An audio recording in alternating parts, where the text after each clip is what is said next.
মাননীয় সদস্য জনাব সৈয়দ সাইদুল হক হবিগঞ্জ ৪ সম্পূরক প্রশ্ন করবেন একটি। ধন্যবাদ মাননীয় স্পিকার। মাননীয় মন্ত্রী, ফেসবুকে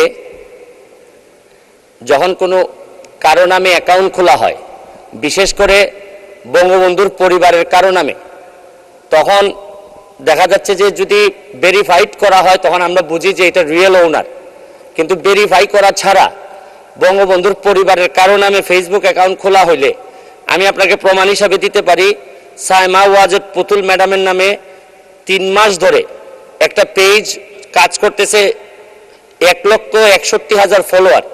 উনি পজিটিভই এটার মধ্যে লেখা হচ্ছে, কিন্তু ভেরিফাই করা ছাড়া যদি ওনার অ্যাকাউন্ট হয়ে না থাকে, আপনার মন্ত্রণালয় এই বিষয়ে আমার বিশ্বাস যে বঙ্গবন্ধুর পরিবারের কারো নামে যদি এরকম অনুমতি ছাড়া করা হয়, এটা যত দ্রুত সম্ভব আপনারা ব্যবস্থা নেবেন কিনা।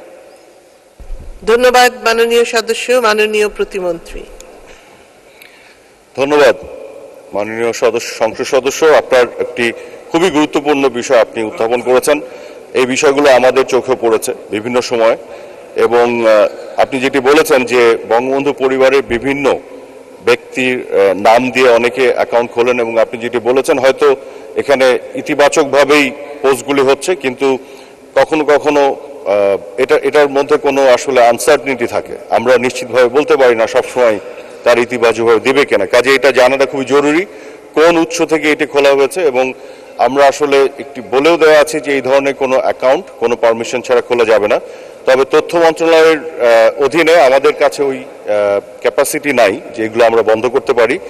আমার যেটি মনে হয় যে এই বিষয়গুলো আমরা অগ্রাধিকার ভিত্তিতে দেখব, এবং আইসিটি ডিভিশন এবং টেলিকমিউনিকেশন মিনিস্ট্রি এবং আইন মন্ত্রণালয়ের সাথে এবং স্বরাষ্ট্র মন্ত্রণালয়ের সাথে আমি যে কোলাবোরেশনের কথা বললাম তার ভিত্তিতে, তার মাধ্যমে আমরা একটা সমাধান বের করব, যাতে এই ধরনের কোনো সুযোগ আর ভবিষ্যতে তৈরি না হয়। ধন্যবাদ। ধন্যবাদ মাননীয় স্পিকার।